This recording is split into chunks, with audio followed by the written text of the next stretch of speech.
Voilà, voilà, recurring progress, c'est bon. Ça C'est marche. fait, Claire. Je ne sais pas pourquoi tu ne peux pas te le donner. Bon. Tu peux te Alors, présenter.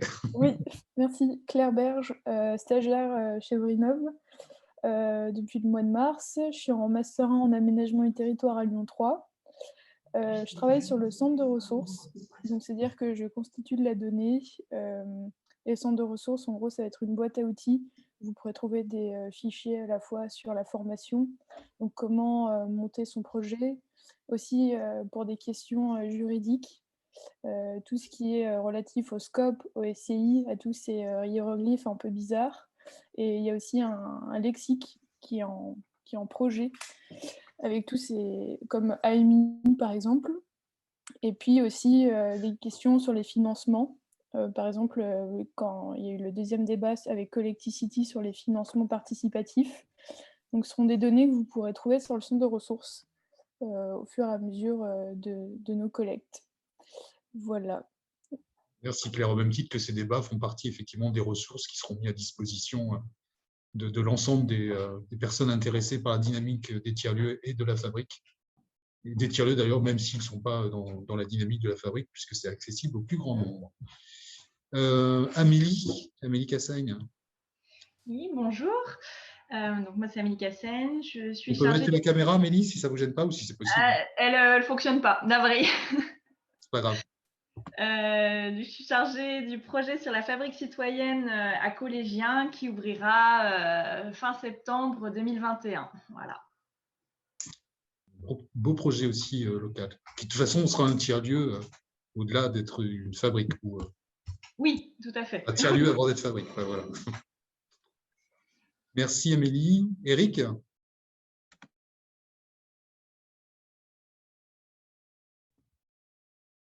Eric, non.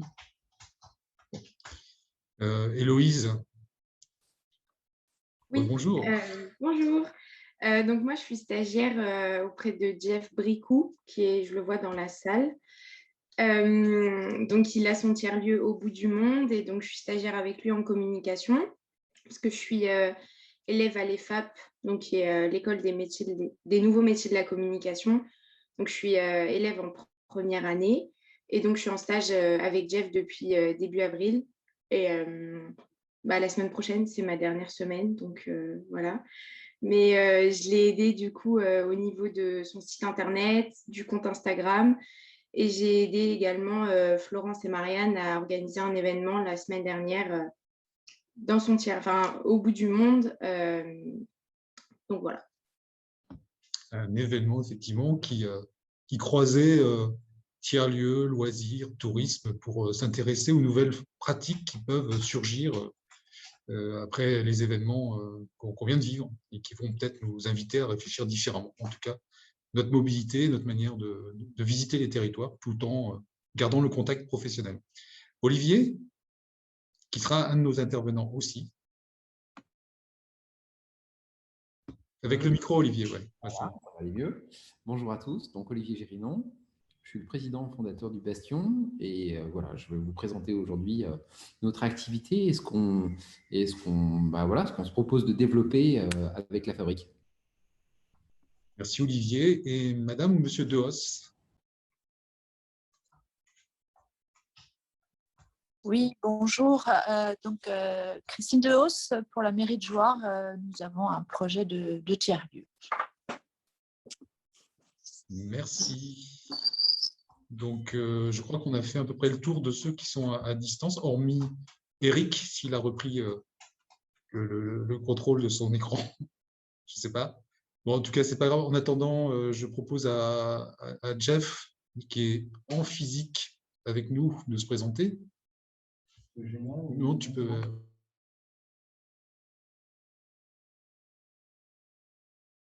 laisser faire.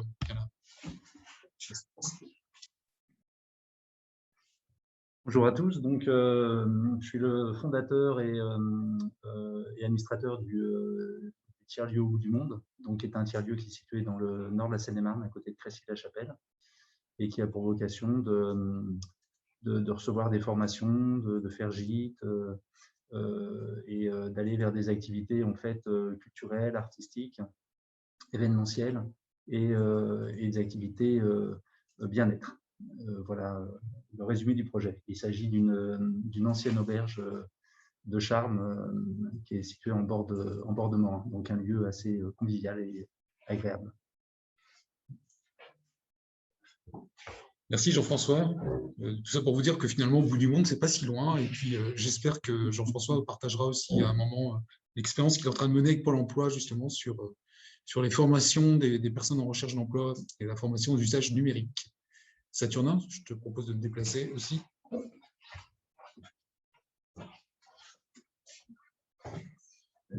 Oups là. Attention, ceux qui sont présents, j'enlève le masque quand même pour me présenter. Bonjour, donc Saturnin Ménil, je connais déjà la plupart d'entre vous, au moins pour les avoir vus lors de rencontres de la Fabrique ou d'avoir échangé par téléphone. Moi, je suis d'abord entré dans le réseau de la Fabrique avec ma casquette d'entrepreneur au sein de la coopérative Les Champs des Possibles, puisque je propose des accueils pédagogiques sur la ferme de Toussac, qui est une ferme collective et coopérative, et qui souhaite ouvrir et développer une dimension de tiers-lieu sur la ferme. Et par ailleurs, j'ai rejoint l'équipe de la Fabrique depuis la mi-avril pour participer à l'animation du réseau de tiers-lieux qui est mis en place maintenant depuis bientôt 1 an.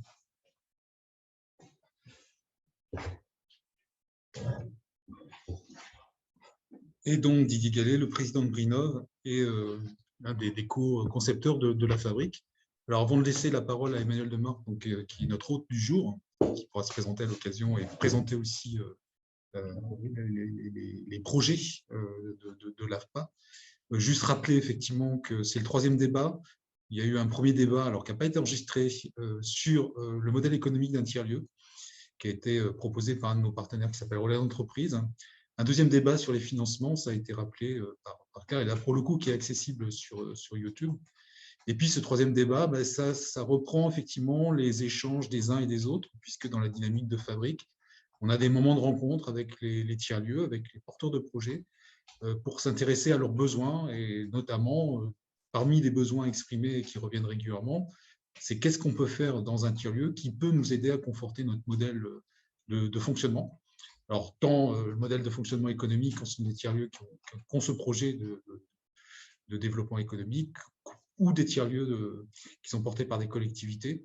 En tout cas, l'expérimentation Fabrique doit permettre de tester un certain nombre de services potentiels. On en propose déjà sur l'accès à la culture, sur l'accès à la formation, sur l'accès à la santé aussi. Mais il y en a plein d'autres qu'on peut imaginer tester en Seine-et-Marne, et ça fait partie des sujets que l'on défend aujourd'hui. Et pour ce faire, je vous propose donc une rencontre. 30 secondes, tu veux dire quelque chose? C'est très bien qu'il y a un intervenant qui... Oui, je vais le dire. Oui, alors pour ce faire, donc, on avait prévu aujourd'hui une intervention de 4 structures, en fait. On n'en aura que 3, puisque la 4e ne peut pas se joindre à nous aujourd'hui, qui est la coopérative d'activité et d'entrepreneuriat Impulsion. Jérôme Rousse, qui en est le dirigeant, a des contraintes personnelles, donc il s'est excusé. Et je pense qu'on va refaire un moment une présentation des coopératives d'activité et d'entrepreneuriat, parce que ça me paraît être intéressant, et ça confortera aussi ce que Olivier Girinon nous présentera sur l'émergence de l'entrepreneuriat sur les territoires. Donc il y aura une vraie continuité, je pense, et on refera un sujet sur cela. Donc on a 3 intervenants aujourd'hui qui vont se succéder. Ce que je vous propose, c'est à chaque fois de laisser s'exprimer, puis on prendra un moment d'échange, de questions-réponses avec eux, avant de passer à l'intervenant suivant, de manière à ce qu'il puisse y avoir à chaque fois encourager en tout cas ces moments d'échange. Et donc, je propose au premier d'entre eux, qui est notre hôte, Emmanuel. Merci de nous avoir accueillis aujourd'hui. Emmanuel Demarque, donc, qui est le directeur de l'AFPA. Depuis peu de temps, je crois, Emmanuel, ça fait quelques mois maintenant. Oui, 1 an. Voilà, 1 an. Donc, je vous laisse la parole pour vous présenter et puis présenter les projets de l'AFPA. Merci. Bonjour à tous.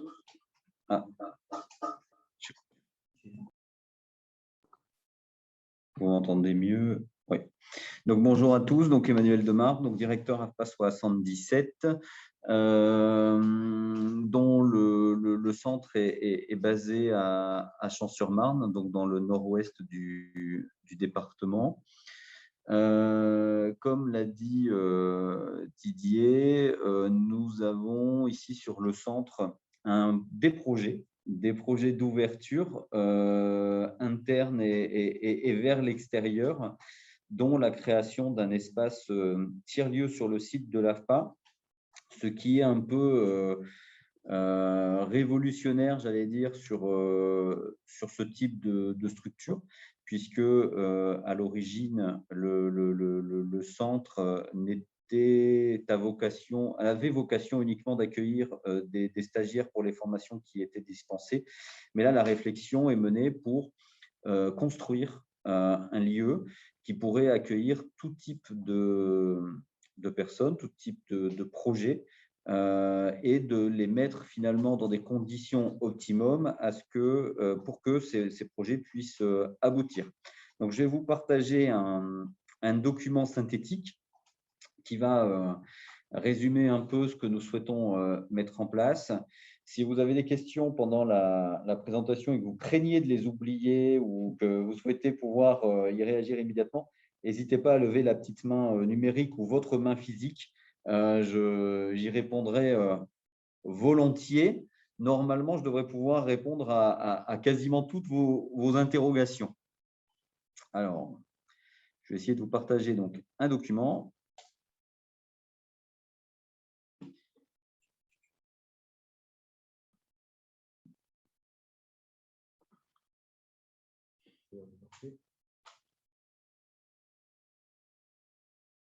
Incroyable. Tout fonctionne bien. Donc, vous avez bien le document devant vous? Hochement de tête, donc ça va bien. Alors, pour vous présenter un peu le site de l'AFPA de Champs-sur-Marne, 7 hectares de terrain sur lequel sont construits une trentaine de bâtiments, dont les 2 tiers sont dédiés à la formation directement. Donc, il accueille des plateaux techniques. Et donc, je ne manque pas d'espace sur un territoire qui pourtant en manque cruellement. Aujourd'hui, on se trouve vraiment en périphérie de la zone urbaine, j'allais dire, de l'Île-de-France. Et les espaces de développement sont peu nombreux. La ville gagne de plus en plus. Et on représente un peu un petit écrin de verdure, car le centre est très vert, au beau milieu de cette urbanisation. Et l'idée est venue de par la rencontre de structures comme peut l'être la Fabrique des Territoires ou de partenaires, de se dire que de toute façon, à aujourd'hui, on n'a rien à gagner à se recroqueviller sur soi-même, à se regarder le nombril, si vous m'autorisez l'expression, mais au contraire, on a tout à gagner à s'ouvrir, à travailler en partenariat, à proposer des parcours les plus larges possibles pour que chacun puisse s'y retrouver. L'AFPA, qui plus est un ancien établissement public. Elle est aujourd'hui dans ses statuts donc un EPIC, établissement public industriel et commercial, et à ce titre, elle se doit aussi de réaliser des missions de service public et prendre en compte finalement certains intérêts qui ont notamment un lien avec le retour à l'emploi et la formation professionnelle. Il a donc été décidé, comme l'a dit Didier tout à l'heure, moi je suis arrivé l'année dernière, au moment où je suis arrivé, il y a un travail qui avait été engagé sur la transformation des centres AFPA en notion de village, c'est-à-dire des lieux qui pourraient accueillir en leur sein d'autres structures et de pouvoir créer des émulations, créer des partenariats sur des nouvelles prestations. Donc, le but est vraiment de phosphorer un peu et d'aller chercher des nouvelles façons d'accompagner le public, que ce soit chez nous ou que ce soit en dehors des murs. Puisque j'ai une dernière problématique qui est que, comme je vous l'ai dit tout à l'heure, je dois réaliser aussi certaines missions de service public. Je me dois de proposer la formation à un public le plus large possible et ma situation géographique est un vrai frein à ce développement puisque la Seine-et-Marne donc, représente quasiment 50% de l'Île-de-France géographiquement. Et donc, je ne touche qu'une frange particulière et très infime, finalement, de la population du département. Donc, pour synthétiser ça, la réflexion a débouché sur 2 conclusions.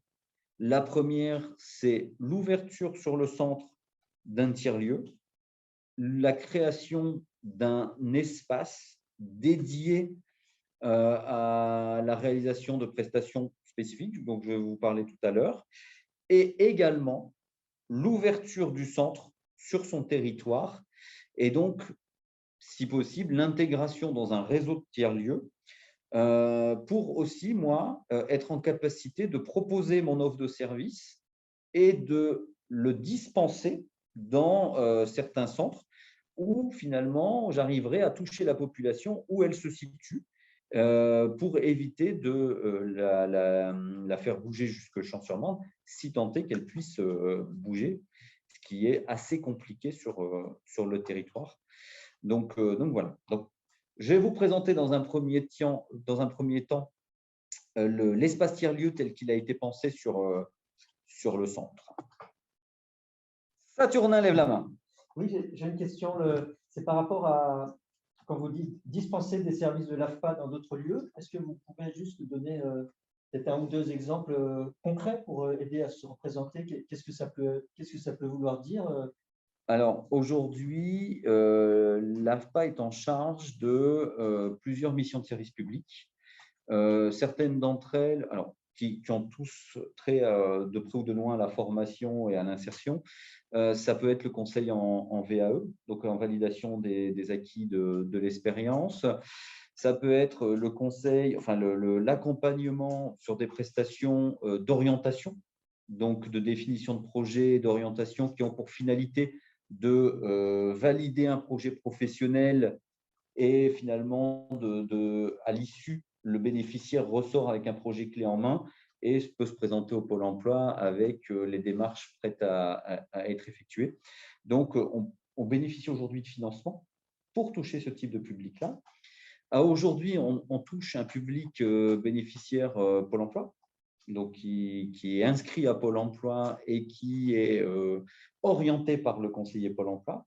Mais on a également des financements pour toucher, par exemple, un public RSA, pris en charge par le département, qui n'est pas forcément connu des agences Pôle emploi, mais c'est un public qui a des problématiques de déplacement. Et pour autant, si j'arrivais, moi, à dispenser ce service dans tout le département, des communes, des services du département nous ouvriraient les portes en termes de prescription. Donc, aujourd'hui, on a le dispositif, on a le financement, il nous manque plus que le moyen pour le mettre en œuvre. Et un réseau de tiers-lieux est un des moyens qui me semble les plus efficaces pour toucher géographiquement un panel le plus large possible et en même temps aller cibler sur certains secteurs. Ce n'est pas forcément de faire partout la même chose, mais c'est peut-être aussi de circuler de temps en temps. Il y a plein de choses à imaginer. Et après, c'est peut-être aussi la création d'une nouvelle offre de service à présenter à nos interlocuteurs qui pourraient être intéressés justement par cette couverture territoriale. C'est quand même dommage de tout avoir et pas faire. Donc, sur Champs-sur-Marne, la création d'un espace tiers-lieu. Donc, je vais descendre un petit peu. Là, vous avez donc la vision du centre. Donc, je vous parlais tout à l'heure, donc 7 hectares.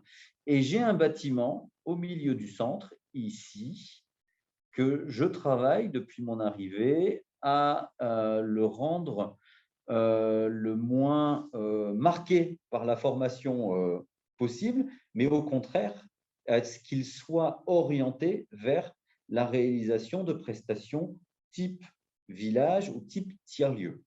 À aujourd'hui, dans ce bâtiment, on y retrouve au rez-de-chaussée une salle de réunion qui peut accueillir une 50aine de personnes et de l'autre côté, une salle ouverte avec une estrade, donc on appelle théâtre, et qui peut être aménagée en fonction des besoins. Et le but du jeu, c'est d'aller plus loin et de construire à l'étage de ce bâtiment donc un espace coworking, co-learning. Je ne vais pas réussir à…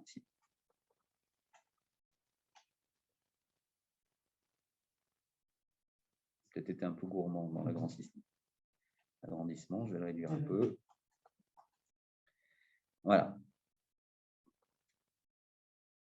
Donc, comme vous avez pu le lire en en-tête, j'ai 390 mètres carrés à l'étage que je vais transformer en 2 gros espaces complètement adaptables et modulables. Donc, on les a appelés sur le schéma coworking 1, coworking 2, mais ça peut être aussi du coworking et du co-learning. Le but étant d'y créer vraiment des espaces les plus souples possibles pour qu'ils puissent s'adapter à tout type de besoin, que ce soit un besoin individuel, un besoin collectif temporaire, un besoin collectif un peu plus permanent et une mutualisation de tous ces intérêts-là. C'est-à-dire que le but n'est pas d'être un guichet où une personne va louer un box, va venir faire sa prestation ou venir faire sa réunion et repartir à la fin de la journée. Et finalement, on va se transformer en un espace de location de cellules, mais au contraire, d'être un lieu d'échange qui a pour vocation de faire connaître les différents intervenants et de faire en sorte qu'ils puissent se rencontrer et partager sur ce qu'ils viennent faire sur le centre. Et pourquoi pas mutualiser leurs besoins, mutualiser leurs ambitions et créer des événements, créer des collaborations autour de ces futurs participants. C'est la raison pour laquelle, au milieu de ces 2 espaces, vous y voyez, là, ici, on aura la création des espaces sanitaires, évidemment, mais d'une cuisine qui va être un peu un point central détente entre les différents univers et qui va permettre aux différents interlocuteurs de pouvoir échanger dans des contextes hors professionnels. Et à côté, donc un espace qu'on a intitulé Espace Lab, où le but est de créer une petite zone type Fab Lab où on pourrait retrouver un lieu qui puisse servir aux différents intervenants pour tester leur idée. J'ai la chance ici sur le centre de faire de la formation dans des univers qui sont multiples et dans cet espace lab, je pourrais tout à fait y mettre une imprimante 3D, des outils de numérisation ou d'impression particuliers. J'ai également, après on pourrait même décentraliser le Fab sur un autre lieu, puisque j'ai aussi ici donc des salles informatiques, j'ai de la formation cuisine, j'ai pas mal de choses à disposition. Vraiment, ce bâtiment-là, avec l'espace événementiel au rez-de-chaussée et l'espace coworking, co-learning au premier étage, est vraiment appelé à devenir un lieu où on pourrait mutualiser donc différents interlocuteurs sur leurs objectifs. Mais quels sont-ils, puisqu'après, il faut réussir c'est beau de construire un espace coworking, mais il faut réussir à cibler les bons interlocuteurs pour pouvoir les faire venir. Ah, pardon, je vais du coup diminuer voilà. Donc, au niveau des publics cibles, alors à aujourd'hui, la réflexion se tend sur, au départ, peut-être la création d'un espace co-learning dans un des deux endroits et d'un espace coworking, co-learning. Le but est de développer les formations. Alors, je suis désolé, je vais utiliser des termes un peu techniques, mais en présentiel, distanciel et en synchrone et asynchrone. C'est-à-dire que dans un même lieu, on pourrait avoir des gens qui suivent des formations différentes ou la même formation, mais différemment. C'est-à-dire qu'il y aurait un animateur qui serait en capacité d'accompagner peut-être de façon plus prenante une personne qui serait en difficulté ou qui aurait besoin d'accompagnement plus soutenu, mais qui serait aussi en capacité d'accompagner de façon beaucoup plus, j'allais dire, light, en se reposant sur la technologie, quelqu'un qui serait beaucoup plus autonome dans sa démarche. Et dans le même lieu, à côté de ça, des personnes qui seraient en train de suivre complètement une autre formation. Donc, ce sont des tests qui sont, enfin des tests, ce sont des voies qui sont en train d'être travaillées actuellement. Et le but, aujourd'hui à l'AFPA, est de mettre en œuvre cette multimodalité pour que déjà nos formations que nous proposons en interne puissent correspondre à ce genre de réalisation. Et après, pourquoi pas aussi mettre à disposition ce lieu et ce matériel pour des organismes de formation externes pour qu'ils puissent toucher un public qu'ils n'auraient pas eu la possibilité de toucher parce que trop éloignés ou ne possédant pas l'équipement nécessaire. Donc, au niveau du business model, nous travaillons actuellement à définir au mieux comment on pourra réussir à valoriser ce type d'espace, mais il semblerait que les premiers contacts qu'on ait avec les différents financeurs régionaux ou nationaux soient plutôt favorables à ce type de structure et qu'ils voient d'un bon œil le fait de peut-être financer un petit peu plus parce que derrière, il y aurait la mise à disposition d'espace, la mise à disposition de matériel et que ça leur permettrait finalement de sécuriser des parcours et toucher une frange de public qui aujourd'hui passerait à côté de l'offre de service. Ça serait aussi pour Champs, mais ça serait aussi la possibilité de toucher, comme je vous l'ai dit tout à l'heure, un public extérieur à Champs-sur-Marne, puisque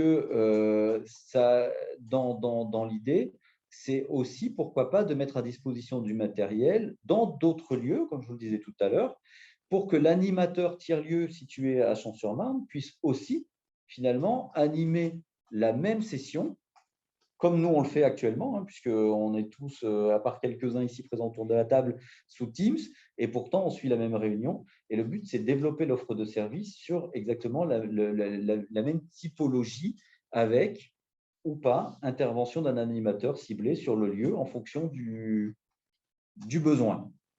Donc, au niveau des partenariats que nous pourrions faire avec les structures pour lesquelles nous pourrions travailler, j'en ai cité quelques-unes.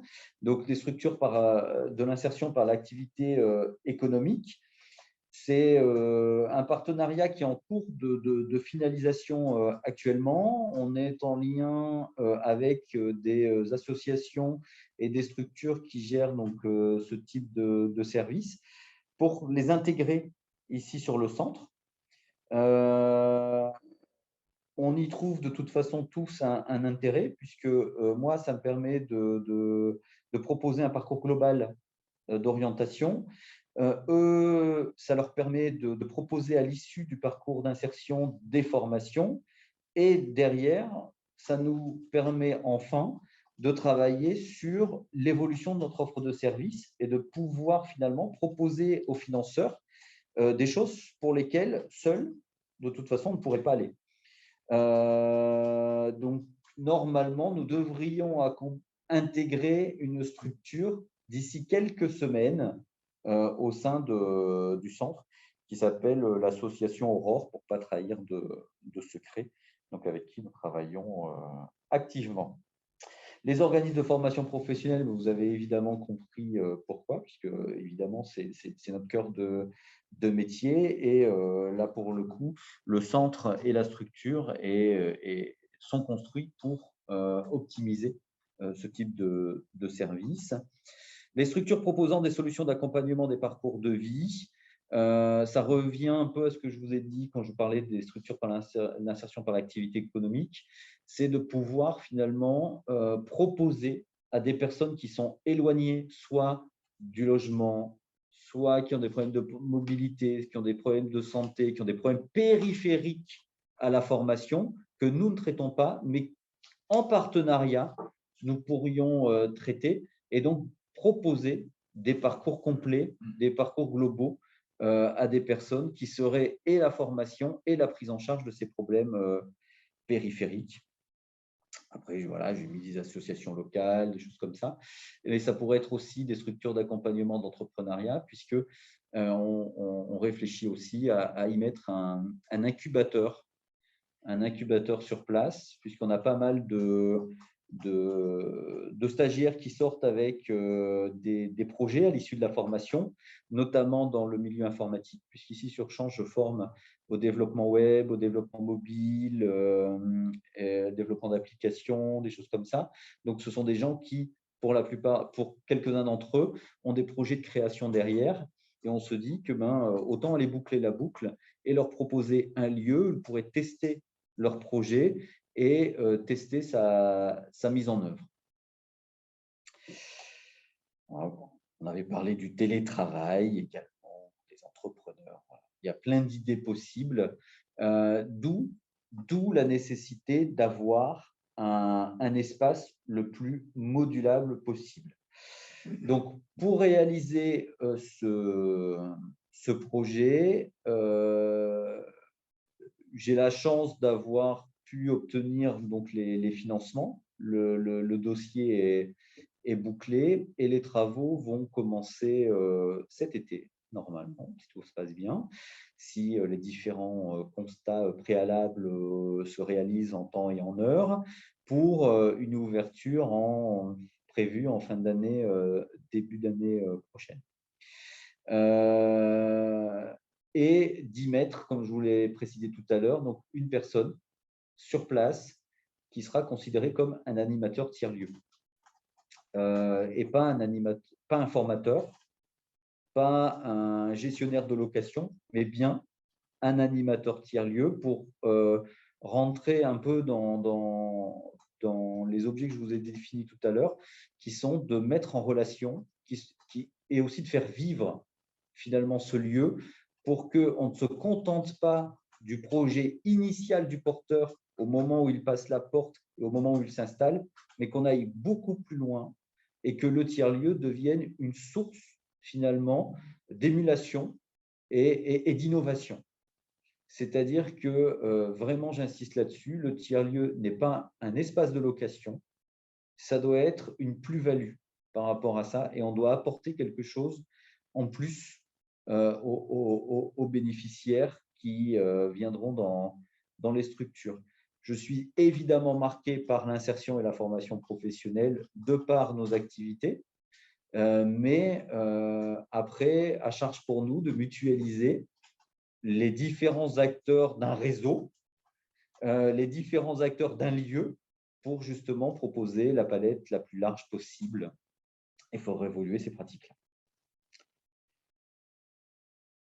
Voilà, je pense que j'ai à peu près fait le tour. J'ai essayé d'être concis, mais… Il y a beaucoup d'éléments qui peuvent permettre d'échanger. Oui, alors Emmanuel, merci pour cette présentation. Alors moi, c'est bien parce qu'à chaque fois que je viens, je découvre des strates supplémentaires. Moi, je vois dans ce que vous avez présenté trois choses, voire peut-être quatre même, qui sont éminemment intéressantes. La première, effectivement, c'est la création d'un lieu, je dirais un tiers-lieu sur le site. Et ça, quelque part, c'est un peu nouveau, même si on voit qu'il y a une tendance un peu, effectivement. Alors, pour certains grands opérateurs, je pense à EDF, d'ouvrir partie de ces espaces qui sont trop nombreux aujourd'hui à des sujets de coworking, pour encourager le télétravail, mais ça reste simplement une ouverture d'espace et il n'y a pas une animation, il n'y a pas une âme. Voilà. lié à ce lieu, j'y vois aussi une dimension expérimentale un peu sur comment effectivement ce lieu peut rayonner sur son territoire et sur d'autres lieux autour de la thématique formation. La deuxième chose que je trouve intéressante, alors après, en même temps, on est sur une logique service public, service économie privée, hein, on peut avoir les deux. La deuxième chose que je trouve intéressante, c'est effectivement d'imaginer comment on peut tester le rapprochement des formations des publics sur les territoires en trouvant de nouvelles formes d'accueil. Et là, pour le coup, je pense que les tiers-lieux ont une valeur ajoutée, j'y reviendrai après. La troisième dimension que je ne voyais pas avant, mais qu'en vous écoutant, je commence à percevoir, c'est de se dire, pour le coup, et ça on le constate, c'est qu'aujourd'hui, il y a un vrai déficit de formation des formateurs ou de formation des accueillants à comment on arrive à gérer ces multidimensions à distance, en présentiel. Si demain les formateurs ne sont pas présents avec leur public, comment on organise cette médiation? Exactement. Ça sous-entend que derrière, effectivement, l'autre soit à minimum formé, sensibilisé, etc. C'est pratique. Et ça, c'est une des dimensions qu'on a déjà vues, mais pour laquelle on n'a pas forcément trouvé aujourd'hui de réponse. Je pense qu'il y aura demain un nouveau métier qui sera gestionnaire de tiers-lieux. Oui, alors il y a déjà des cursus qui existent. Oui, mais il y aura un métier derrière propre à ça. Mais pas sur cette dimension multidimensionnelle. Exactement. Ça, c'est un vrai sujet. Et là où, dans la réflexion, alors je prêche pour ma paroisse forcément, mais aussi par retour d'expérience, je pense que les tiers-lieux ont une vraie valeur ajoutée. C'est d'une part, c'est un lieu différent. Ça peut être une maison comme chez Jeff, une maison accueillante, en tout cas avec tout un environnement qui est propice à avoir accès différemment à des cursus, je pense. D'autant que si on arrive à trouver une communauté de stagiaires autour, c'est quand même beaucoup plus intéressant, parce que c'est des gens qu'on sera même à rencontrer peut-être dans la proximité. La deuxième chose que je trouve intéressante, c'est que dans les tiers-lieux, il y a d'autres usagers et qu'en fait, on peut avoir des échanges intéressants, surtout s'il y a des sujets de création d'activités par la suite, et on y reviendra avec Olivier Gérinon qui interviendra plus tard, mais là, pour le coup, il y a des vrais sujets qui peuvent être de croisement, qui peuvent être, à mon avis, éminemment intéressants. Et puis, troisième truc, mais ça, c'est quelque chose que je défends depuis longtemps, c'est que là, pour le coup, on fait éclater les silos, quoi. Je veux dire, on est sur des approches où effectivement, tout le monde a besoin de se concerter, de se mettre autour de la table pour apporter le meilleur service possible, justement, aux usagers. Et là, pour le coup, ça, c'est un peu nouveau aussi. Alors, pour conforter ce qu'Emmanuel disait, c'est que dans les relations de la fabrique avec le département de Seine-et-Marne et la région Île-de-France, on sent qu'effectivement, c'est un sujet qui est de plus en plus porté aujourd'hui, qui nous interpelle, avec lesquels on va avoir à échanger avec ces deux acteurs qui sont importants. Et pour le coup, on va laisser passer les élections, parce que ça nous contraint un peu aujourd'hui, mais on a prévu notamment avec le département de travailler très vite dès cet été sur cette dimension-là en particulier de démocratisation de l'accès à la fois à la formation universitaire, mais aussi à la formation professionnelle. C'est ça. Et on est vraiment dans… Et oui, et dernière dimension, c'est aussi cet accompagnement personnel des stagiaires sur tout leur environnement qui peut être une contrainte dans l'accès à la formation en identifiant les acteurs qui ne sont pas forcément dans la proximité, mais qui peuvent dépanner sur le sujet du logement, sur le sujet des aides, etc. Et là, pour le coup, c'est effectivement une autre valeur ajoutée que je trouve éminemment intéressante. Alors, je parle, est-ce qu'il y a des questions que je ne vois pas? Olivier, oui, Olivier, qui a levé la main. Je t'en prie. Alors, tout d'abord, bravo Emmanuel pour ce projet que je trouve On n'entend pas. Il n'y a pas de micro, je pense, Olivier, ou on ne t'entend pas. muet. Non, micro coupé, là. On y arrivera. Ah, si, nous, on l'entend. Non, c'est bon, non, il était coupé. Mais on n'entend toujours pas. Toi, tu as du son sur ton ordi? Parce que moi, je l'ai coupé là-bas pour pas que ça l'arsène. Tu peux couper. Allô, vous m'entendez? Alors. Vas-y, c'est bon. C'était de mon côté, en fait, que ça ne marchait pas. Ok, c'est vous qui m'aviez coupé le son. On t'a coupé le sifflet parce qu'on sait que tu es bavard et que… Voilà. Exactement. Bon, oui, tout d'abord, bravo Emmanuel pour ce projet que je trouve vraiment plein de sens et dans les constats et les orientations que vous prenez, nous, on est tout à fait en ligne, puisque c'est aussi ce qu'on porte au Bastion. J'y reviendrai un peu plus tard, quand je présenterai un petit peu ce qu'on fait ici au Bastion. Je me pose néanmoins une question qui est sur celui du fonctionnement, alors du financement en fait. Donc il y a le financement en investissement. Donc ça, généralement, on arrive effectivement avec les acteurs que tu as cités à monter le projet et faire les travaux, etc. Mais après, le financement de ce type de lieu, du coup, qui nécessite à la fois de payer des charges, mais aussi du coup de payer de l'animation avec un public qui n'est pas forcément solvable, en particulier des gens qui sont en train de démarrer l'entreprise sur de l'incubation, des gens qui sont du coup dans de la formation, mais sur un public de réinsertion, donc voilà, avec des budgets limités. Comment, dans votre modèle économique, comment vous voyez les choses? Et juste pour compléter, et cette même question aussi, c'est à la fois pour le coworking, pour le Fab Lab, et enfin bref, tout l'espace que tu veux développer. Alors, c'est bon, oui. Au niveau du business model, j'ai essentiellement travaillé la rentabilité de la structure sur l'exploitation de l'espace coworking et l'espace co-learning. Et à côté, finalement, tout ce qui va être utilisation des espaces événementiels, Fab Lab ou incubateurs, ou toutes ces choses-là, au final, pour moi, c'est du bonus en termes de rentabilité.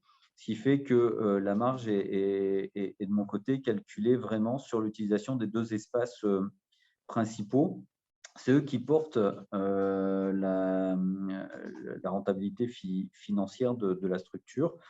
Maintenant, j'ai aussi donc la chance d'être sur un centre qui tourne et de pouvoir compter sur une rentabilité à moyen terme.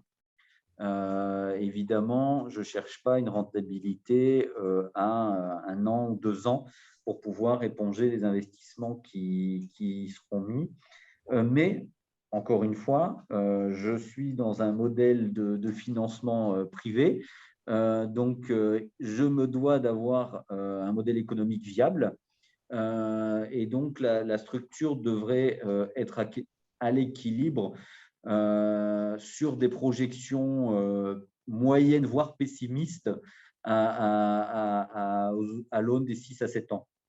Donc, j'ai la chance de pouvoir compter sur ce délai-là pour investir et pour faire en sorte que la structure fonctionne.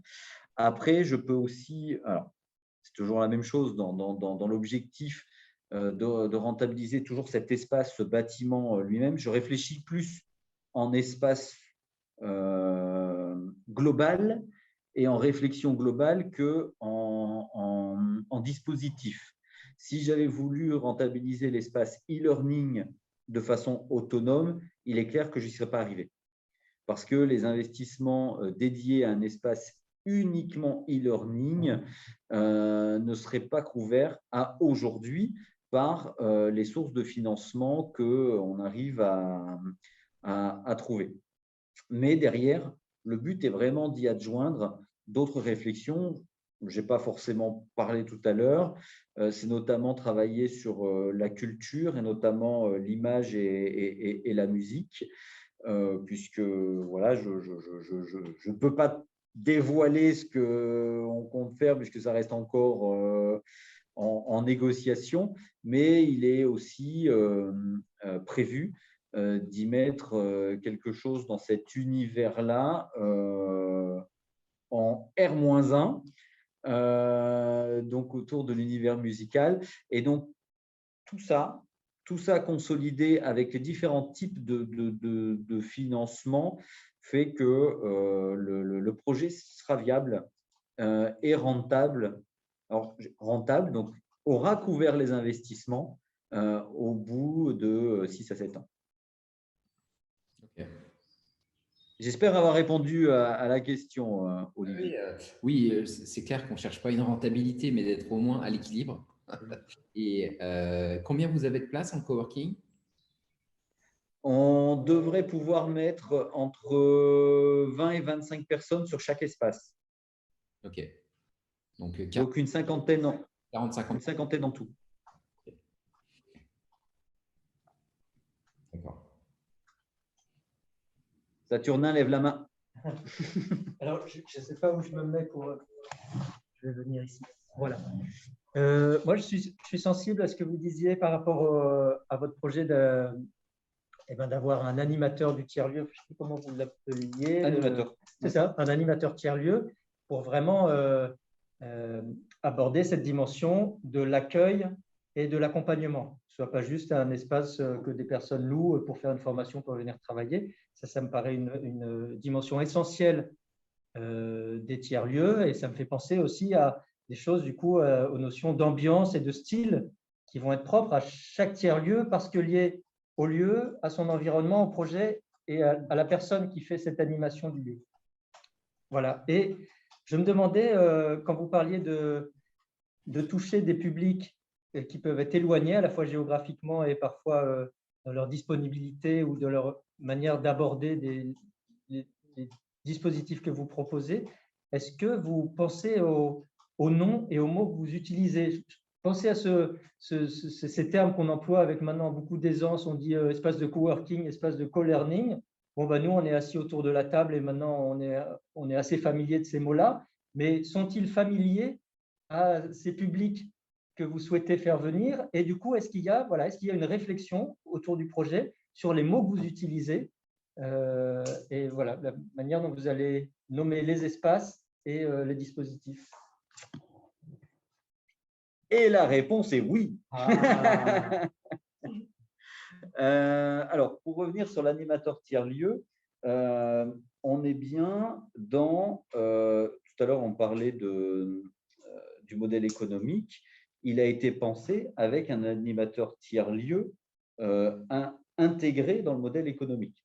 Ce n'est pas une personne de l'AFPA détachée pour réaliser une mission sur l'espace tiers-lieu. Là, je réfléchis vraiment sur l'espace tiers-lieu de façon autonome.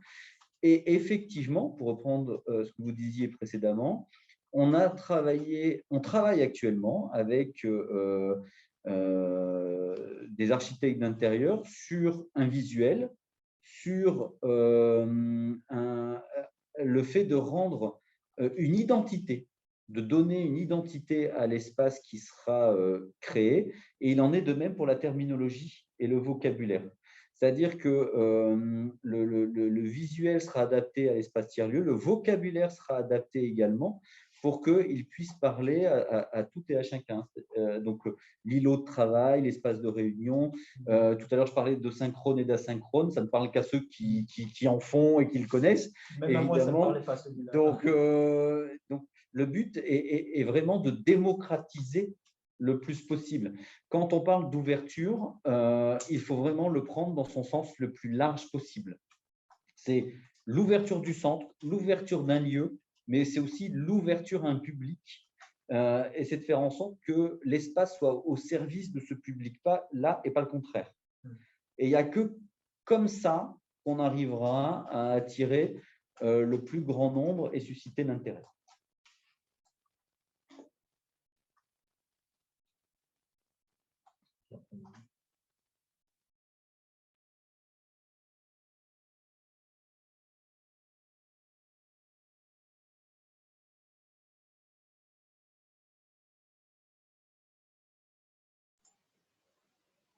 Je sais pas si c'est moi, mais on t'entend pas.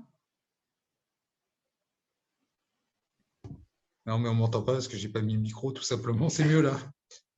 Tu veux pas nous parler, c'est ça? C'est ça, ouais. Je disais que j'en profite pour faire de la pub et vous dire que les microfolies repartent. Microfolie, c'est un dispositif qui est intégré dans la fabrique de territoire.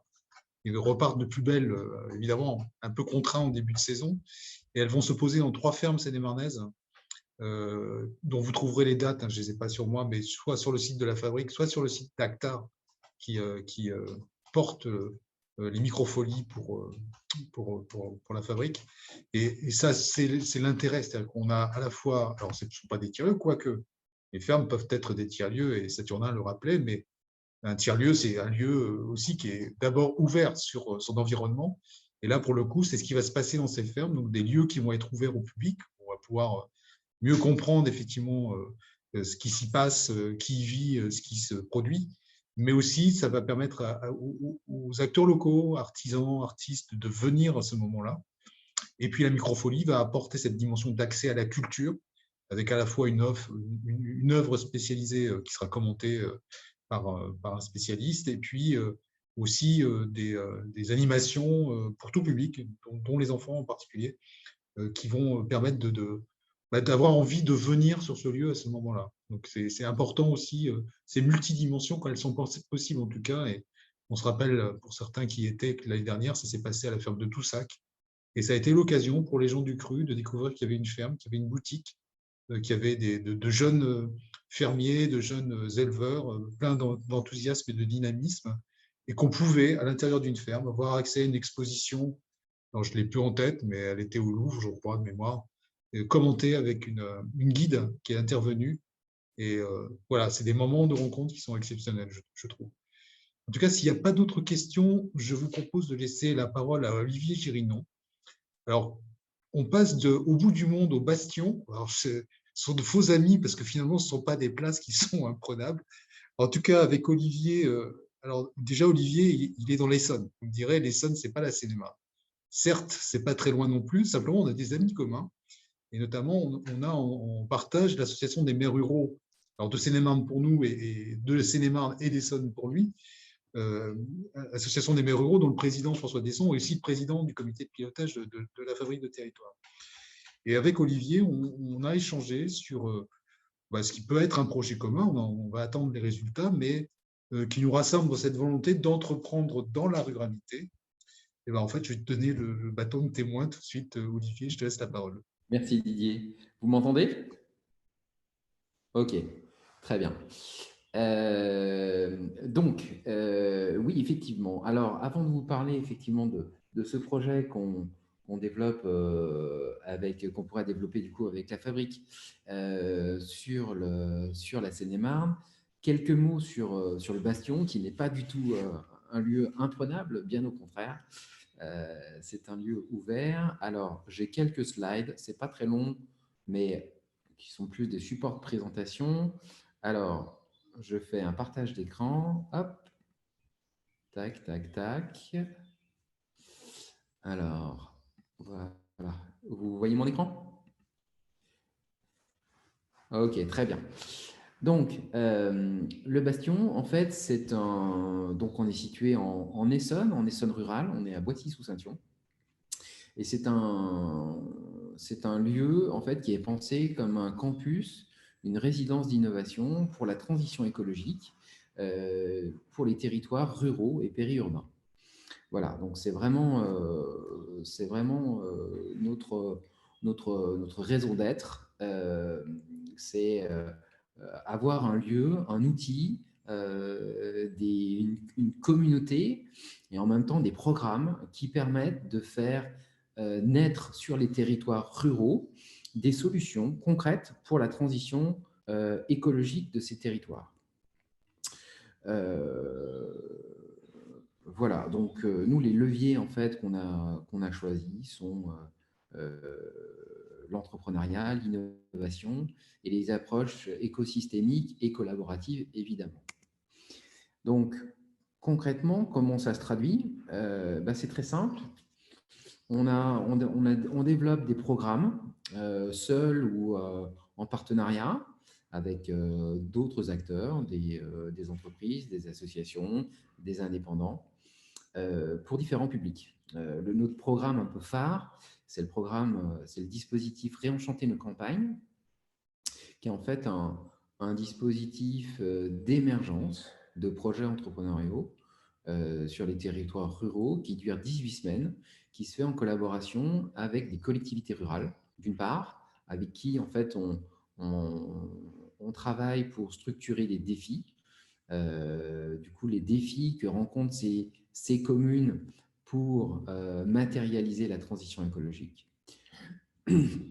Et puis, une fois qu'on a structuré un peu ces défis, vraiment partant des besoins des citoyens, des territoires, des entreprises, eh bien, on va chercher en fait des candidats à l'entrepreneuriat, donc des gens qui entreprennent pour la première fois et qui sont dans des phases de transition professionnelle. Donc, ce sont souvent des gens qui ont entre 30 et 40 ans, qui sont en poste, très souvent urbains, qui veulent quitter la ville pour aller s'installer à la campagne et avoir de l'impact. Voilà. Et donc, on les accompagne en fait dans cette aventure. Voilà, on a un certain nombre à l'avoir vécu ici, qui, lorsqu'on n'est pas accompagné, en fait, ça peut prendre beaucoup de temps pour comprendre les acteurs du territoire, pour monter des expérimentations, pour trouver des financements, pour trouver des partenaires. Donc, nous, en 18 semaines, voilà, c'est un programme intensif avec des moments en présentiel, en distanciel, du synchrone, de l'asynchrone. Notre promesse, c'est de faire en sorte qu'à l'issue de ces 18 semaines, les entrepreneurs auront à la fois identifié leur proposition de valeur, monté une expérimentation, donc valider leur proposition de valeur, et puis en même temps structurer les éléments essentiels de leur modèle économique pour arriver sur un plan d'affaires qui va leur permettre de démarrer sereinement leur activité. Donc, à l'issue de ces 18 semaines, ils sont en capacité de créer leur entreprise et de rentrer dans une phase d'incubation. Voilà. Donc, ce dispositif-là, aujourd'hui, on le déploie sur l'Essonne, le Sud-Essonne, le Sud-Yvelines, et évidemment, voilà, c'est l'objet de la collaboration avec Didier et la Fabrique sur la Seine-et-Marne, Sud et Est, donc les territoires ruraux de cet immense territoire qu'est la Seine-et-Marne. Bien évidemment, l'idée, c'est que ces projets, même si en fait il y a à un moment donné une impulsion qui est et des formations qui sont faites au Bastion, l'idée c'est que ces projets soient ancrés véritablement sur leur territoire et donc qu'ils puissent se déployer ensuite à travers un réseau de tiers-lieux dans des espaces de coworking, dans des coopératives qui sont déjà en place sur les territoires. Et c'est en ça que, du coup, on va dire notre collaboration, notre partenariat fait éminemment sens, car on va pouvoir vraiment construire des parcours de bout en bout qui partent du besoin en fait, des territoires à des candidats à l'entrepreneuriat qu'on accompagne pour faire en sorte que leur activité soit pérenne et qu'ensuite, en fait, voilà, ce sont des acteurs plus du territoire qui prennent le relais dans les phases d'incubation et d'accélération. Voilà, donc on a répondu à un appel à projet de la Fondation Entreprendre, donc avec la Fabrique. Et on devrait avoir une réponse courant septembre. Voilà. Et donc, si on est sélectionné, évidemment, ça permettra de financer une bonne partie de l'incubation, donc de la phase post-émergence.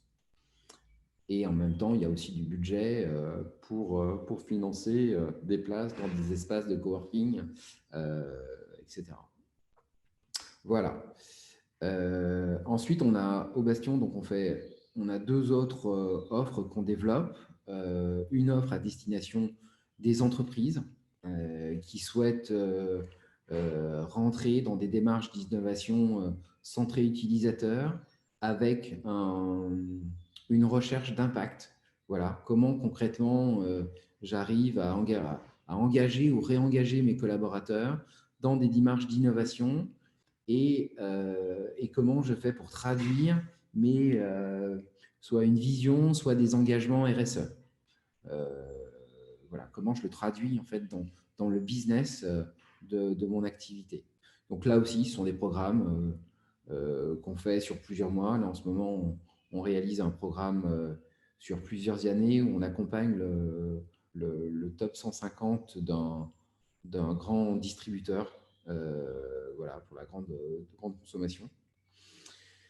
Et puis une troisième activité qu'on teste, qui est celui de créer avec des partenaires des entreprises à impact.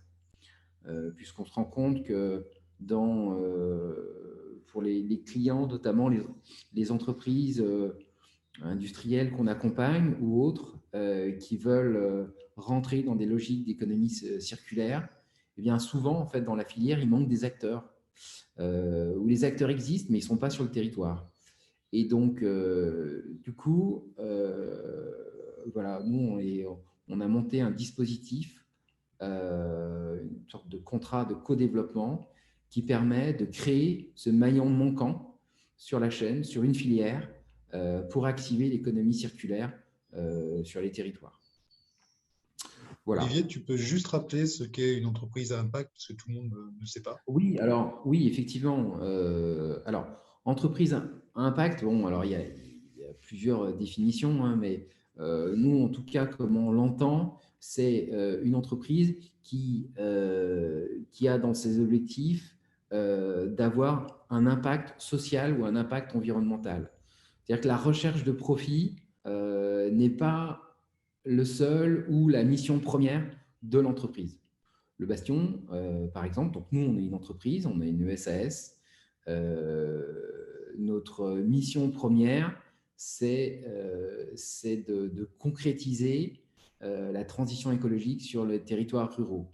Et on essaye de le faire en vivant, pour vivre en fait de cette activité. Donc évidemment, on a une logique, des objectifs de rentabilité, mais la recherche de profit, on va dire, c'est pas notre unique motivation. Elle est bien au même niveau que la recherche d'impact positif sur la société, que ce soit social ou environnemental. Voilà. Et ensuite, transition écologique pour les territoires ruraux, c'est aussi une notion qui est assez large. Nous, on part du principe que à partir du moment où on arrive à développer une activité économique dans les campagnes, on arrive du coup à relocaliser de l'activité, on arrive à reconnecter les liens entre eux, les gens entre eux, à créer du lien. Eh bien, forcément, on va créer des boucles positives qui vont avoir un impact systémique positif en fait sur l'environnement. Ce qui fait qu'aujourd'hui, sur les défis qu'on structure, on va à la fois travailler sur des sujets autour de l'énergie, évidemment, sur la sobriété énergétique, sur la biodiversité, la valorisation du patrimoine vivant, mais aussi sur comment on fait pour redynamiser, réimplanter des services de proximité en cœur village, comment on fait pour redévelopper des services de santé de proximité sur les territoires ruraux. Voilà. Si vous voulez en savoir plus, je vous invite à aller jeter un coup d'œil sur notre site, c'est le-bastion.com, et vous avez un onglet qui s'appelle dispositif réenchanter les campagnes, qui explique en fait du coup à la fois le dispositif et les thématiques sur lesquelles on intervient. Voilà. Et alors, donc après, on a un lieu, on a la chance d'être implanté sur un petit domaine qui fait 7 hectares aussi, voilà, mais qui date, voilà, qui trouve en fait son origine au XVIe siècle. D'ailleurs, ça a donné un peu le nom au Bastion, puisque c'est le domaine des tourelles. Il y avait une place forte en fait au XVIe siècle, et il reste aujourd'hui sur le mur d'enceinte 2 tourelles, qui a donné donc du coup le nom aujourd'hui du domaine tel qu'il est inscrit au bâtiment de France. Donc on a ouvert un tiers-lieu dans l'ancienne orangerie, voilà, qui est un espace qui qui est un espace de travail collaboratif aujourd'hui qui est modeste, puisqu'il fait 150 mètres carrés. On est en train de, cet été, là, on devrait aussi, si les entreprises sont bien toutes disponibles, pouvoir lancer des travaux autour d'un Food Lab et d'un plateau projet, ce qui permettra de passer la surface à 300 mètres carrés. Et puis, on a également un projet sur une parcelle agricole qui est en fait l'ancien potager du domaine, pour y installer une ferme-école pour du maraîchage, en lien, du coup, évidemment, avec la transition écologique, puisque c'est notre ADN, et en particulier sur, du coup, l'agroécologie et l'aquaponie. Voilà, donc ça sera un lieu de formation, d'expérimentation autour de l'aquaponie. L'aquaponie, pour ceux qui ne connaissent pas ces techniques, ce n'est pas de la culture de poney dans l'eau. Voilà. C'est en fait l'association, la production du coup, de légumes avec la production de poissons. Et en fait, on reconstitue un cycle naturel voilà, entre les poissons, les plantes et un écosystème de bactéries qui permet de transformer l'azote qui est sous forme, l'azote des poissons, en gros, en azote assimilable par les plantes. Voilà, et puis tout un tas d'autres nutriments qui sont indispensables à la croissance des plantes. Juste pour terminer sur l'aquaponie, on a ouvert un parcours d'installation du coup en Île-de-France. C'est un parcours diplômant qui aboutit à un diplôme de Bac+2, donc de technicien supérieur en aquaponie. On est les seuls à faire ça en France. Voilà, et donc on a à la fois une formation technique et un programme d'accompagnement pour l'implantation de fermes en Île-de-France. Écoutez, voilà. Après, ça c'est, on est une équipe, évidemment, je ne suis pas tout seul. Aujourd'hui, on est 4 à faire tourner le bastion, et on est dans une démarche où, autour de ce lieu du coup qu'on développe, on souhaite aussi nouer des partenariats avec des associations, d'autres entreprises qui font de la formation et avec qui on pourrait, comme ce que souhaite faire Emmanuel, construire des parcours complets sur le territoire.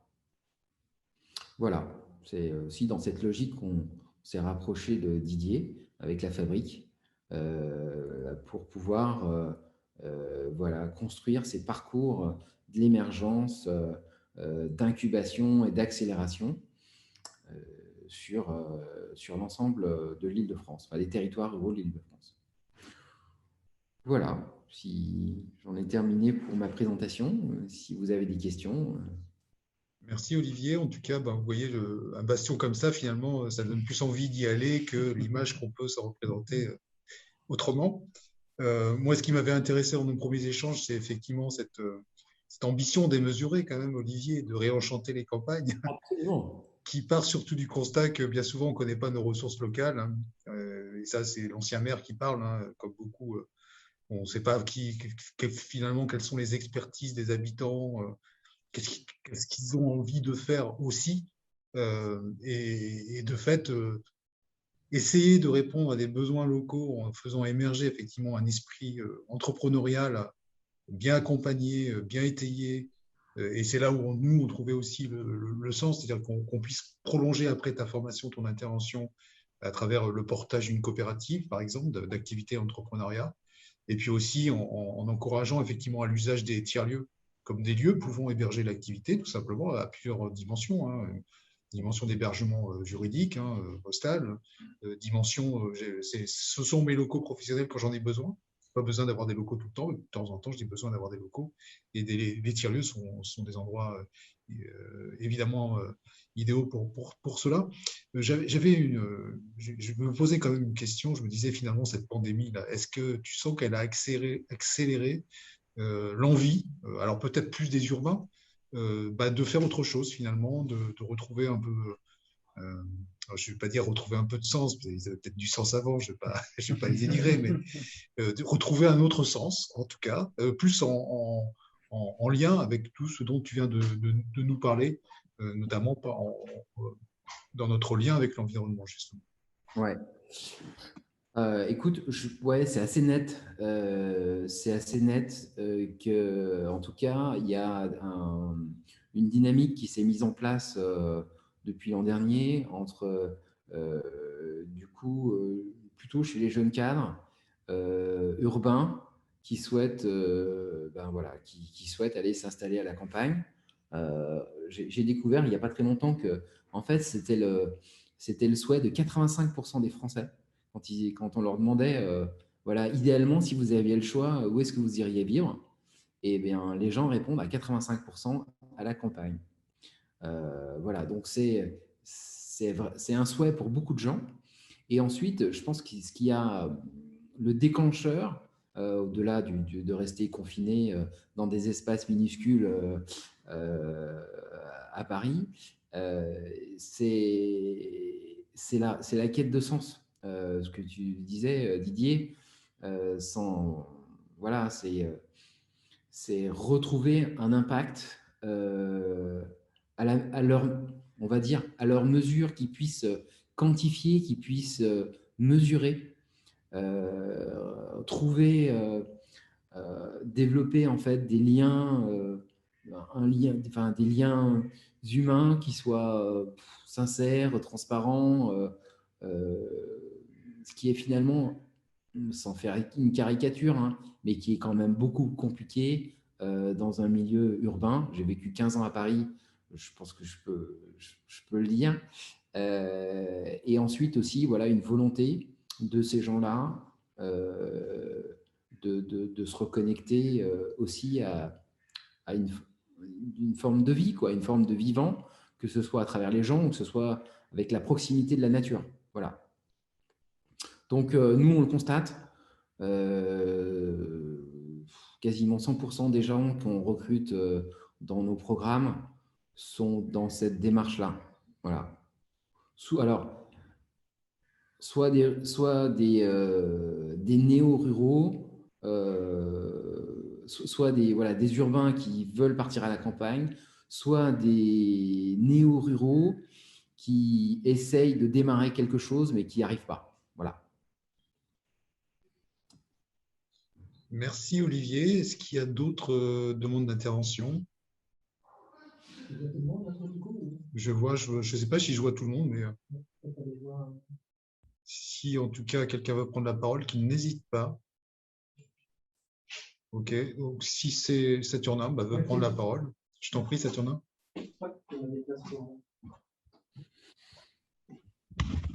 C'est juste pour revenir à ce que évoquait Olivier par rapport au lien qui pourrait être créé entre la fabrique, les tiers-lieux de la Seine-et-Marne et le Bastion. Savoir si vous pouviez l'illustrer, je sais pas, d'un ou deux exemples concrets, quoi, soit réels, soit représentatifs de comment ça pourrait se mettre en place. Qu'est-ce que ça voudrait dire concrètement? Parce qu'il y a, je trouve moi, je comprends bien les intentions, les directions du projet. Et après, je trouve ça pas forcément évident d'avoir des représentations un peu précises de quelle forme ça pourra prendre. Alors, en fait, il y a plusieurs niveaux. Il y a, dans la phase d'émergence, nous, on est toujours en recherche de communes qui souhaitent nous proposer des défis. Donc voilà, des communes qui disent, moi, j'aimerais bien sur mon territoire, j'ai un problème de mobilité, sur mon territoire, j'ai des citoyens qui veulent développer une offre, qui aimeraient avoir une offre autour de la culture, etc. Donc déjà, dans le recueil de besoins des différentes de collectivités rurales, ça c'est la première étape. Et ensuite, dans la réalisation du programme, on peut imaginer à un moment donné que nous, on puisse faire certaines interventions dans d'autres locaux que les nôtres. sous une forme un peu itinérante. Je trouve que c'est enrichissant. Et puis après, surtout, en fait, dans la phase émergence, les projets qu'on pourrait aider à faire naître sur la Seine-et-Marne, l'idée, c'est que ces gens-là puissent être accompagnés, intégrés dans les communautés d'entrepreneurs, d'accompagnants sur le territoire. Et c'est là où il faut qu'on ait, on va dire, une forme de lien et d'échange régulier pour que cet ancrage, voilà, ça fonctionne bien en fait. Merci. Saturnin te dit merci, donc je pense que la réponse le satisfait. Ok, très bien. Donc s'il n'y a pas d'autres demandes… Est-ce qu'on peut aborder la question du financement du lieu, son modèle économique? Tu veux que je me fasse le relais? Oui. J'ai entendu. Tu as entendu? Oui, genre, le financement du lieu et le modèle économique. C'est ça. Alors, donc c'est très simple. En fait, aujourd'hui, 100% des bénéfices réalisés par la société sont réinvestis dans le projet pour le développement. Voilà. Donc, en fait, c'est la première source de financement, c'est le travail qu'on réalise en mission de conseil, en formation, voilà, qui nous permet de développer le lieu. On a reçu une subvention au tout début lorsqu'on a ouvert l'espace de coworking de la région Île-de-France. Voilà, une subvention de 30 000 € sur 180 000 € de travaux. Et autrement, c'est que de l'autofinancement. Voilà. Et que des fonds propres. Aujourd'hui, on n'a pas d'investisseurs dans notre structure. Et notre objectif, voilà, c'est, je l'ai dit un petit peu tout à l'heure en filigrane, hein, c'est développer le lieu, réaliser des projets et se sortir un salaire qui soit décent. Voilà. Par contre… Avec combien de personnes qui animent le lieu? 4 total, c'est ça. Et par contre, là, sur le projet de ferme qu'on développe, là, c'est un projet qui est beaucoup plus ambitieux et beaucoup plus, on va dire, consommateur de capital. On va être probablement sur un montage juridique un petit peu plus complexe qui va associer plusieurs acteurs, notamment la région, le département, peut-être l'État aussi. À travers, voilà, moi je suis très intéressé par les modèles de SIC. Voilà, je trouve que sur les modèles tiers-lieux, je trouve que c'est très intéressant. Enfin, en tout cas, ça paraît très intéressant.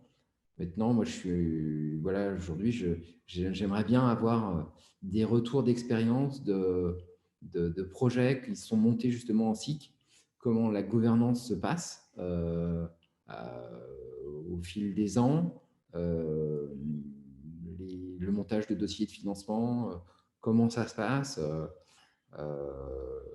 voilà. Donc, je sais qu'il y a quelques SIC parmi les partenaires de la fabrique. Dont les champs des possibles, qui est complètement sur ton… Alors, pas tout à fait sur les mêmes objectifs que toi, mais qui est vraiment sur la promotion, effectivement, de l'activité agricole. Merci, Olivier. Je vois Saturnin qui se déplace. Alors, on va, juste avant de laisser la parole à Dominique Batteste, permettre à Jeff, qui est parmi nous et qui le veut bien, de présenter en quelques lignes la collaboration formation qu'il mène avec Pôle emploi, qui est finie maintenant, qui est toujours en cours, pour vous dire combien cette formation est innovante pour lui, bien sûr, c'est une première, mais aussi pour Pôle emploi. Jeff, je te laisse la parole ici.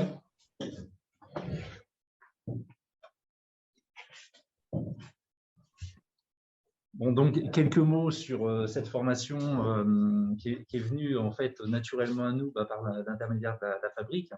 Donc, la fabrique est en relation avec un réseau qui s'appelle France Tiers-Lieux, qui lui-même était en relation avec Pôle emploi. Donc Pôle emploi cherchait à créer une formation, on va dire, innovante, expérimentale, et qui faciliterait l'accès au numérique aux gens qui, aujourd'hui, sont complètement en dehors du numérique, c'est-à-dire qui n'ont pas d'outils numériques chez eux et pour qui c'est très compliqué administrativement déjà de gérer un profil dans le site Pôle emploi pour les demandeurs d'emploi et par ailleurs d'aller rechercher du travail. Donc en fait, on a été un certain nombre de tiers-lieux à être sollicités et à qui a été demandé des idées pour expérimenter quelque chose d'un petit peu nouveau. Donc nous étant historiquement une ancienne auberge, ce que l'on a proposé, c'est de faire une formation plutôt conviviale autour de la cuisine, parce qu'on a une cuisine qui est assez sympa. Et en fait, le principe a été simple. Pôle emploi nous a dit, nous, ce qu'on veut, c'est amener donc, nos bénéficiaires à savoir naviguer sur le web, à savoir créer un document Word, savoir faire un copier-coller, savoir faire un CV, savoir enregistrer un document et ensuite savoir postuler, en fait, déposer des candidatures. Donc, en fait, on a utilisé le prétexte de la cuisine. On les a invités en commun, donc on a des petits groupes de 8, en fait, c'est des sessions assez intimistes. On les invite donc à découvrir une recherche web et en fait, le prétexte, c'est aller chercher une recette de gâteau. Donc, on les aide dans cette recherche, on les oriente, on leur explique comment faire. Ensuite, on fait un copier-coller de la recette donc, sur un Word. Ensuite, on va imprimer le Word, on va sauvegarder le Word. Et après, donc, on a un petit temps assez court d'une demi-heure à peu près, où on passe en cuisine. Et là, le côté vraiment sympa de l'expérience, c'est qu'en cuisine, comme ça a été dit tout à l'heure, il y a vraiment une convivialité qui se crée, c'est-à-dire que les gens discutent entre eux, on est en train de faire un gâteau, donc il y en a qui vont préparer la pâte, d'autres qui vont préparer du chocolat qui va rentrer dans la pâte, etc. Et là, les barrières tombent, en fait, les gens discutent entre eux, s'ouvrent entre eux à leurs problèmes respectifs. Ensuite, on repasse sur la formation où là, on va faire un parallèle entre ce qui a été fait, donc la recherche d'une recette avec la recherche d'un emploi. On va les aider à faire un CV et puis petit à petit, on va les orienter dans le site Pôle emploi pour qu'ils comprennent les grandes lignes en fait, de la recherche aussi sur le site qui est assez complexe. Et on va petit à petit en fait, désacraliser un peu l'outil informatique et les amener à comprendre que finalement, il n'y a pas trop de risques à utiliser, que c'est finalement facile et au contraire, ça facilite les choses. Et quand ils repartent, donc, on fait cette formation en 3 sessions. On a 3 sessions d'une demi-journée. À chaque fin de demi-journée, on déguste le gâteau qui a été cuisiné. Donc, ça aussi, c'est un petit côté convivial qui permet de conclure la session, de discuter librement, de savoir ce qu'il faut encore apprendre pour être à peu près à niveau. Et donc, les 3 sessions sont conçues de la même manière, sauf qu'on va beaucoup plus vite après dans la recherche de recettes, mais à chaque fois, on passe en cuisine et ensuite on déguste. Et donc, au final, les retours qu'on a eus, on a déjà fait on a formé 3 groupes. À chaque fois, ça a été c'est super sympa de se retrouver dans un lieu différent d'une salle de cours, un lieu où c'est pas l'institution qui vient nous former d'une façon très cadrée et très impersonnelle. On est dans un lieu qui est plutôt très sympa, on s'ouvre aux autres, on peut échanger librement, on a des petits temps de pause agréables et conviviaux. Et on a eu le sentiment, en tout cas, que l'apprentissage qu'on devait faire passer est passé. Parce que quand ils ont quitté la formation, bon, ils savaient naviguer et puis créer des documents comme on leur a montré. Et ils ont tous eu l'intention soit d'acheter un matériel s'ils n'en disposaient pas donc chez eux, soit d'utiliser le matériel avec leur conjoint, parce qu'en général, ce qu'on a constaté, c'est que pour les couples, souvent l'un des deux dans le couple utilise l'outil informatique et l'autre se repose sur celui qui a la connaissance. Donc là, ceux qui n'avaient pas la connaissance ont dit, bon, maintenant on va avoir la connaissance, on va pouvoir y aller aussi. Voilà en résumé ce que l'on a fait. Et puis on va attendre maintenant les retours de Pôle emploi, donc qui est venu chez nous, hein, qui a filmé une des sessions et qui est très intéressé par les résultats qu'on va obtenir. Et on espère ensuite donc, que ça se répandra sur tout le territoire, parce que c'est une expérimentation qui est vouée à devenir, à terme, selon les résultats, à être appliquée en fait en national. Voilà donc les grandes lignes. Merci Jasper. Je vais laisser la parole à Saturnin pour introduire Dominique Batteste. Hop là, c'est un peu les chaises musicales ici, vous voyez, on tourne autour de cette place devant l'écran. Je vais être très rapide pour laisser à Dominique Batteste le plus de temps possible pour nous présenter ce qu'elle a à dire aujourd'hui dans le cadre de ce débat de la fabrique. Juste, peut-être pour faire le lien avec, la thématique du débat aujourd'hui, c'est services et tiers-lieux. Donc, je retiens service. On a beaucoup parlé du public, comment ouvrir les lieux au public. Bon, moi, j'associe service et public à service public et à cette dimension tellement présente maintenant dans les tiers-lieux de réinventer les services publics et le faire en tenant compte de l'évolution de la société, des changements nombreux qu'on vit en ce moment. Voilà. Dominique ?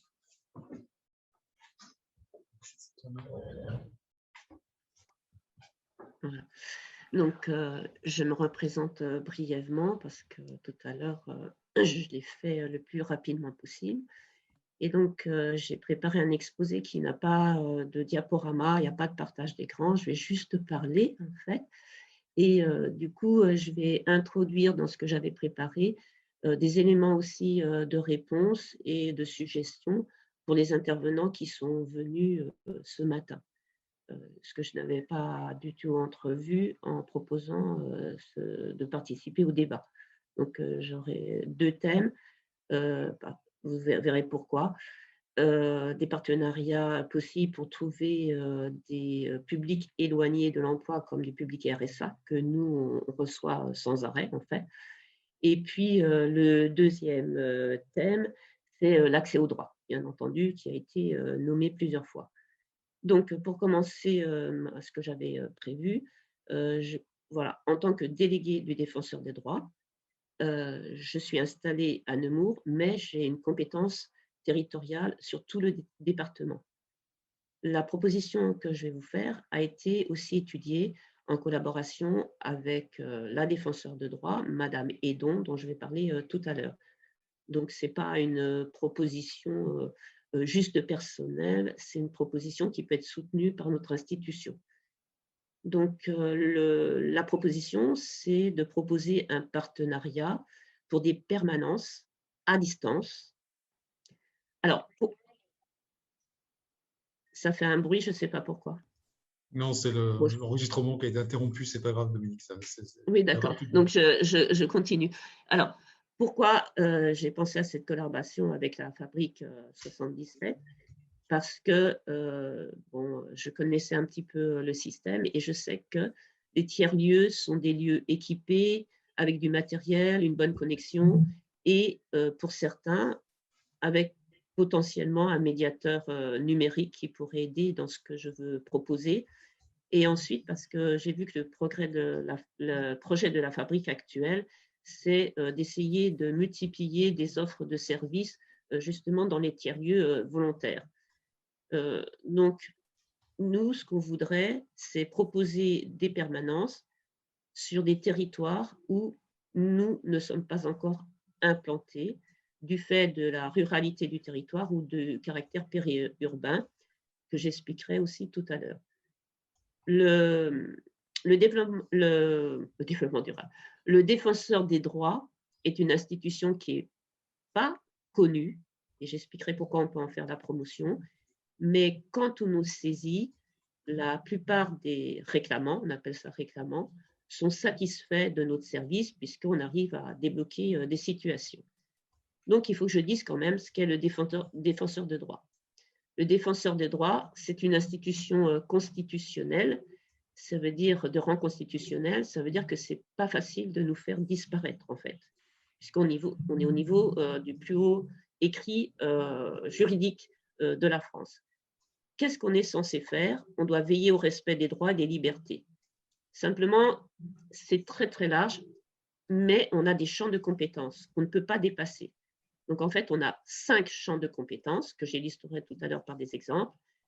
La défense des usagers des services publics au sens large, ça va de Pôle emploi aux impôts, à la CAF, etc. Tout ce qui est réseau ferré et tout ça. Donc, c'est très, très, très, très large. On essaie de défendre les droits des usagers des services publics au sens large. On fait aussi de la défense et de la promotion des droits de l'enfant. On fait aussi en 3e compétence, et je vais en reparler parce que ça m'a donné une idée pour un certain tiers-lieu, l'AFPA notamment. On fait aussi de la promotion de lutte contre la discrimination et pour l'égalité. On a mis en place une plateforme numérique justement sur la discrimination pour mieux faire connaître notre rôle qu'on peut avoir pour la discrimination. Donc, on ne fait pas que de la promotion. Évidemment, moi, j'ai des dossiers que j'arrive à résoudre à partir de personnes qui sont discriminées souvent du fait de leur handicap, soit dans la fonction publique, soit dans le secteur privé. Aussi, la 4e compétence, c'est qu'on essaye de tenir compte des réclamations contre une mauvaise déontologie, ça veut dire une mauvaise façon de faire des forces de l'ordre, de la sécurité au sens large. Ça peut être force de l'ordre nationale ou ça peut être même dans un magasin.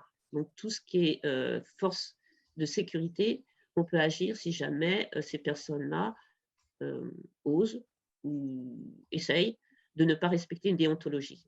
Ensuite, on a une dernière fonction qui est au siège, c'est qu'on oriente et on protège les lanceurs d'alerte.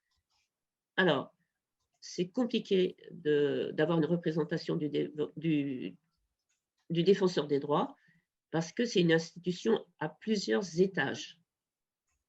L'institution est représentée par la défenseuse des droits, qui est Madame Edon depuis juillet. Au niveau du siège, donc elle est à Paris. Elle va nommer chaque année des délégués du défenseur des droits, renouvelables chaque année, mais en principe, on peut rester en poste assez longtemps. On est nommé avec un recrutement particulier, non pas sur le droit, mais notre sens de l'engagement, et on est bénévole. Donc, au siège, il y a 250 juristes et fonctions intermédiaires. Et nous, sur le territoire, on est déjà 536 délégués du défenseur des droits parce qu'on veut être au plus proche du territoire. Le problème de notre implantation, c'est que pour l'instant, on est implanté à la préfecture, en MJD, en ce qu'on appelle des points accès au droit, le nouveau terme. On peut être dans des mairies, mais on est normalement implanté dans des lieux publics avec des partenariats sur ces lieux-là, pour faire nos permanences physiques. Donc, pendant la pandémie, on s'est aperçu que pour certains délégués du défenseur des droits, on ne pouvait pas aller sur place parce que c'était juste le confinement. Donc, on n'a pas arrêté notre mission puisqu'on a un service public et on a continué à faire nos permanences. Et d'autant plus qu'il y avait vraiment besoin des permanences à ce moment-là, vraiment des inégalités qui étaient très, très fortes sur le territoire, des personnes qui étaient désemparées, des enfants battus, des femmes violentées, enfin, il y avait beaucoup de choses pendant le confinement. Donc, nous, on a gardé nos permanences, mais on les fait par téléphone et au besoin par visio. Ça m'a donné l'idée que ce genre d'intervention, de permanence pourrait continuer puisque ça se passe très, très bien par téléphone et d'autant plus si on a le relais de tiers-lieux volontaires puisque le tiers-lieu est équipé et qu'au bout d'un moment, j'aurais besoin d'une intervention d'un médiateur ou quelqu'un qui aide les réclamants pour me scanner les documents, pour comprendre ce que je demande, etc. Donc, je pense que ce serait pas mal d'installer ce service au plus grand nombre possible et aux personnes les plus éloignées de l'accès au droit, en fait. Donc, comment on travaille? En fait, un délégué reçoit des réclamations, on appelle ça des réclamations. Tout le monde peut nous saisir, une personne physique, une personne morale, même des enfants, puisqu'on fait la défense des enfants, tout seul, hein, même sans ses parents, il peut passer la porte de la permanence, je veux dire, ou téléphonique, justement. Et les personnes morales, les associations, enfin, tout le monde peut nous saisir. En gros. Mais en fait, on ne peut être saisi que si les administrés ont déjà fait des démarches qui ont échoué. C'est pour ça que j'ai aussi besoin des tiers-lieux, parce qu'au début, le tiers-lieu pourrait être une sorte de, vous connaissez PIMS ou les maisons France, comment ça s'appelle, les maisons France, Service. Service, oui, merci. Oui, parce que nous, on dit en initial, donc les maisons France Service. Donc là, ce qui a été dit en dernier sur la dernière intervention, effectivement, les gens peuvent apprendre à faire des démarches par Internet, ceux qui sont éloignés du numérique, parce que nous, on a tout un dossier en disant qu'on fait des actions pour arrêter cet éloignement du numérique. On ne veut pas qu'il y ait que le numérique, en fait. On veut qu'il y ait les deux côtés.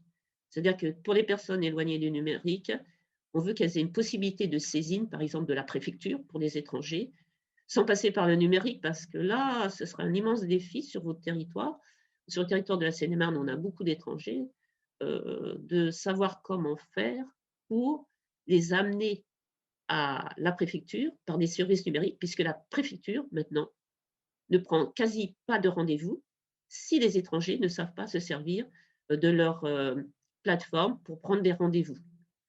Donc, il faut déjà que nous, on attende que les démarches préalables soient faites, on attende que les démarches aient échoué, ou on attende que la décision concernant les personnes ne leur convienne pas.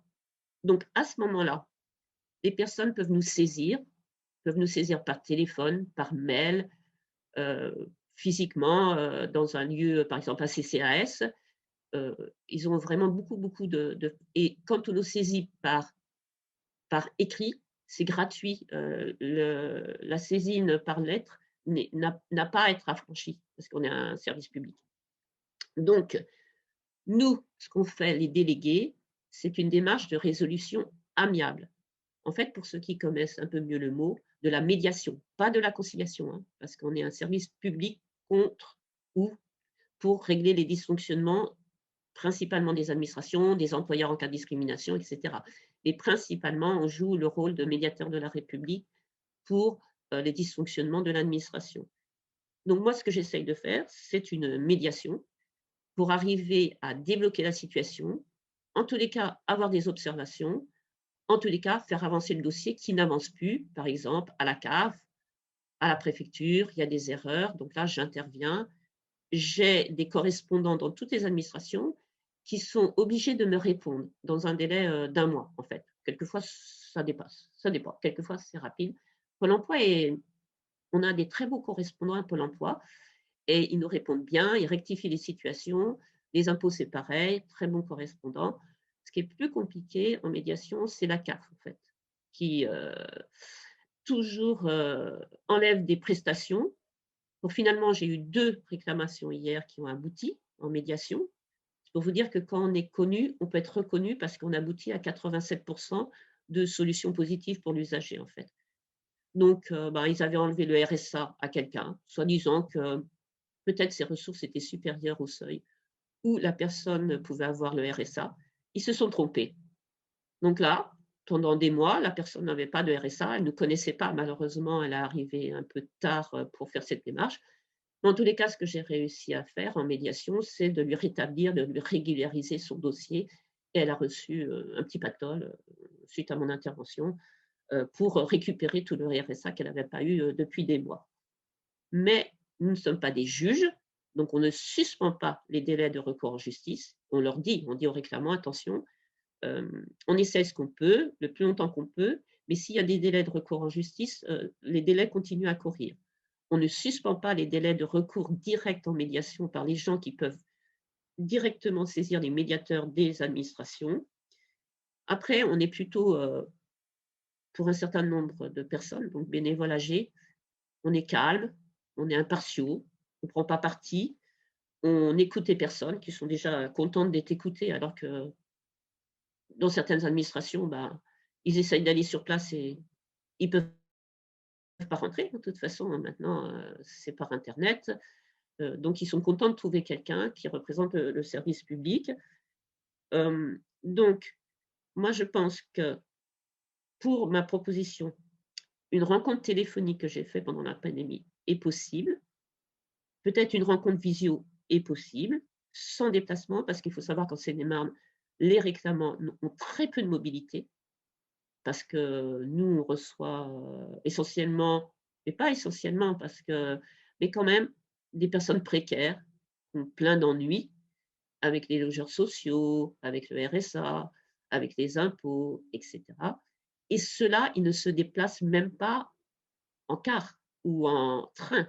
Et la Seine-et-Marne, comme vous le savez, est un territoire très, très, très mal desservi par tous les modes de transport sur le territoire. Donc, après le contact avec le réclamant, j'ai besoin de documents pour traiter le dossier. J'ai besoin de savoir le numéro allocataire CAF, j'ai besoin d'avoir la notification CAF, pour donner des exemples.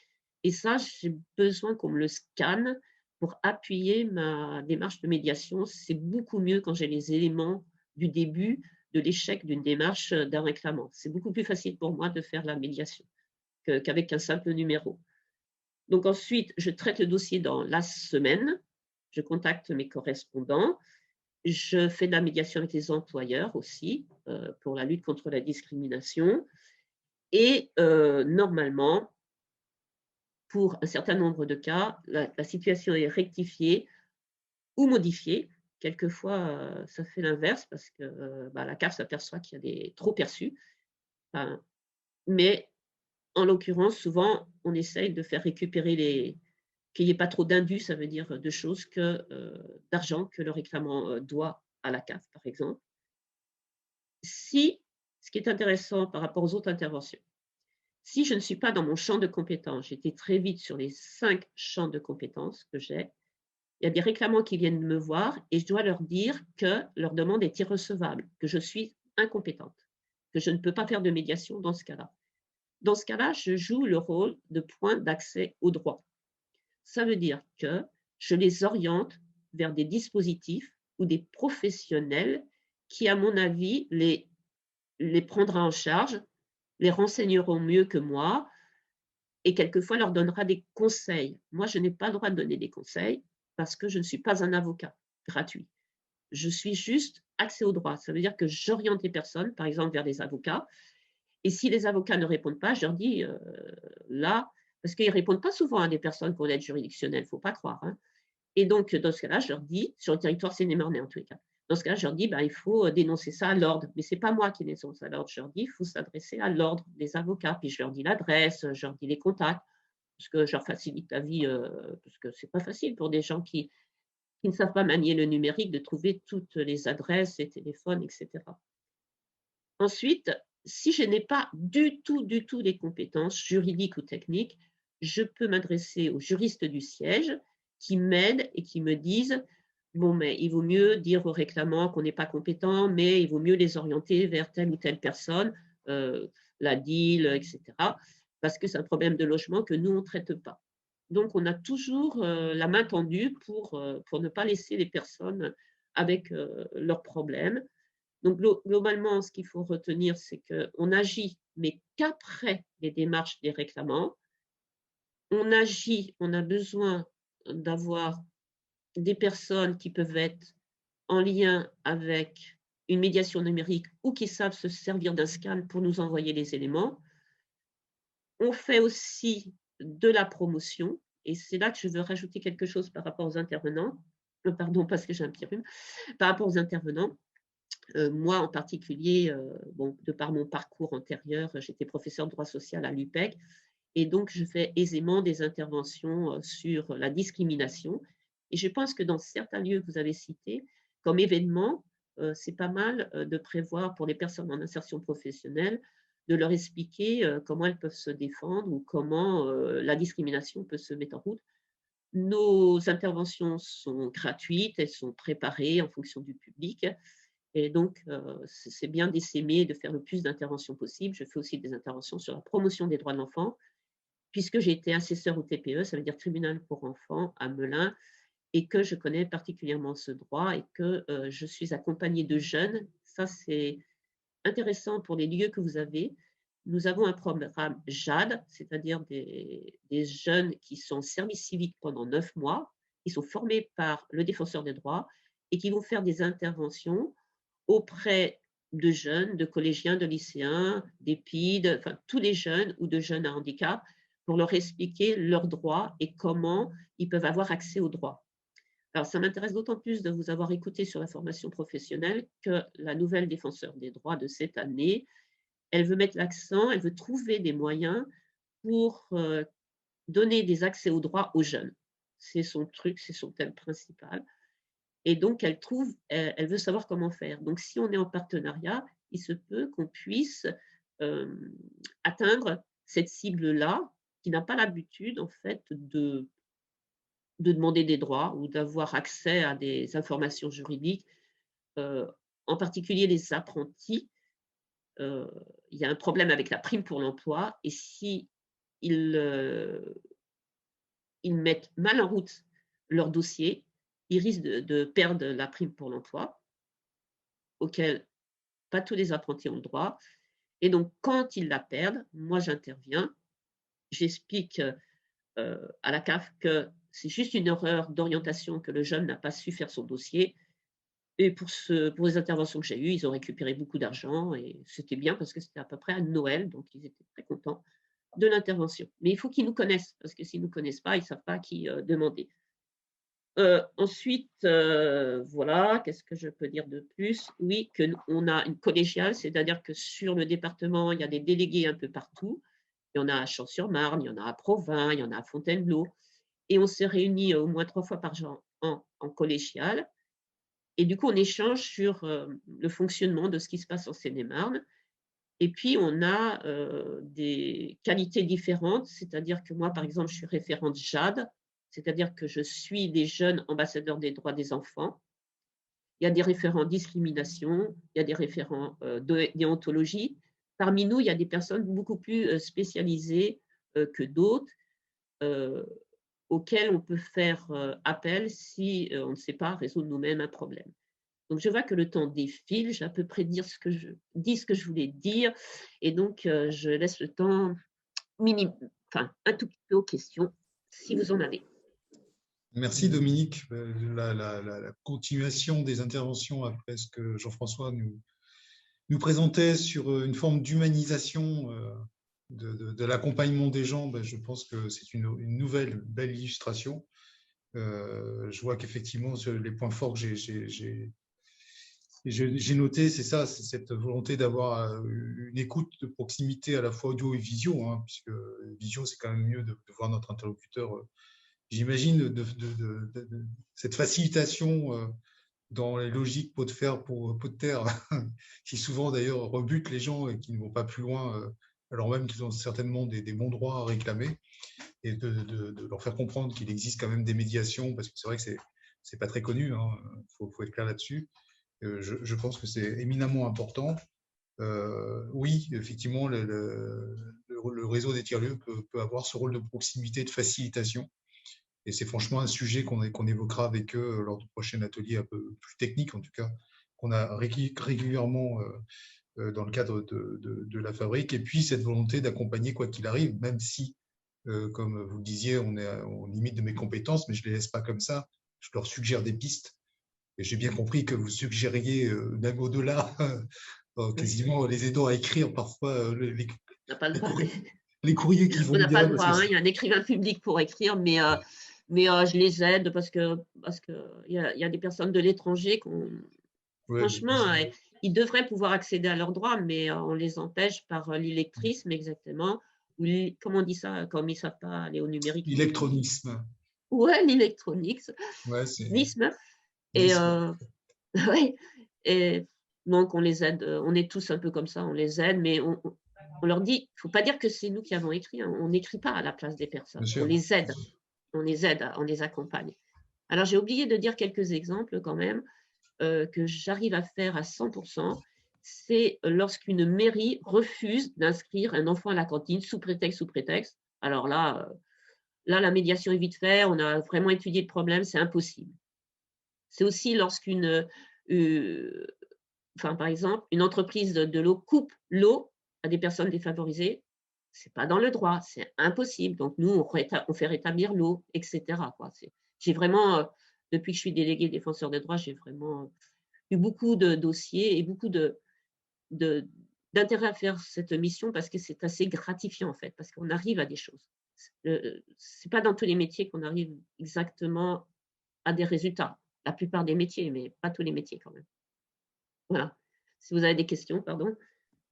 Oui, est-ce qu'il y a des questions sur l'intervention de Dominique? En tout cas, moi, en tant que Fabrique, je m'engage effectivement à partager cette proposition, Dominique, avec notre réseau des tiers-lieux, pour ensuite revenir vers vous pour voir comment la mettre en place de manière la plus efficace possible, sachant qu'on est dans une expérimentation et qu'évidemment, on va étalonner au fil de l'eau. Hein.